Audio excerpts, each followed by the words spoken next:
Minister. Yes, Ms. Carroll. Does the Minister plan to create a new government plan or to keep the previous government's plan? Well, somewhere between the two, I think. The previous government did a lot of good work.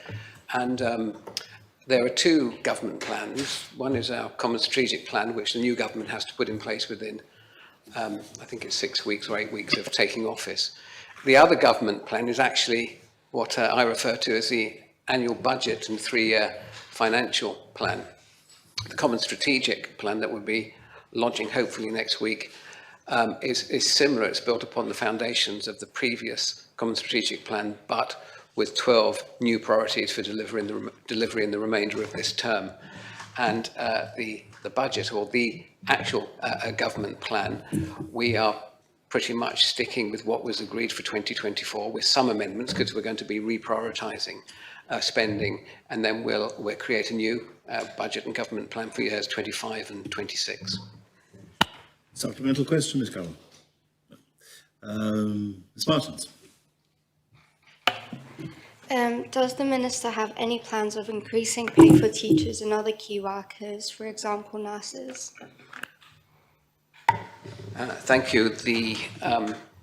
We're pleased to have recently announced and agreed terms with the teachers, which for 2024 offered pay increase of 9% plus a one-off payment of £1,500, and that's been extended to cost of living plus 1% for 2025 and 2026.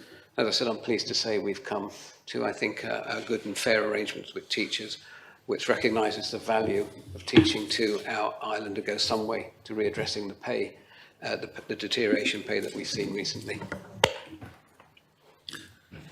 Supplemental question, Ms. Martins. Ms. Barber.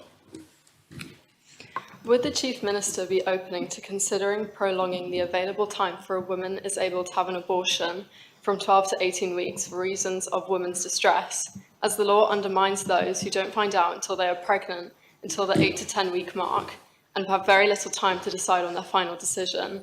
It is certain that the current law, which was written in 1997, needs closer analysis. I would certainly not be comfortable in expressing a personal view on that, because I would need to think more carefully about that and consult with appropriate experts. But what I would support is a review of the legislation, or any legislation that's deemed to be dated, to ensure it's appropriate for modern society. Thank you. Supplemental question, Ms. Barber. If the law is not reconsidered, how will the Minister consider increasing support for the mother and the child if she passes her first trimester?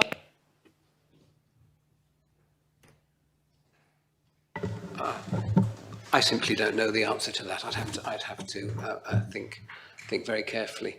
But I think the government would want to take a very thoughtful approach. The new government's aim is to support islanders in every way it possibly can. But I'm sorry, I'm not qualified to give you an answer on that right now. It needs careful consideration. Thank you. Stokesbury.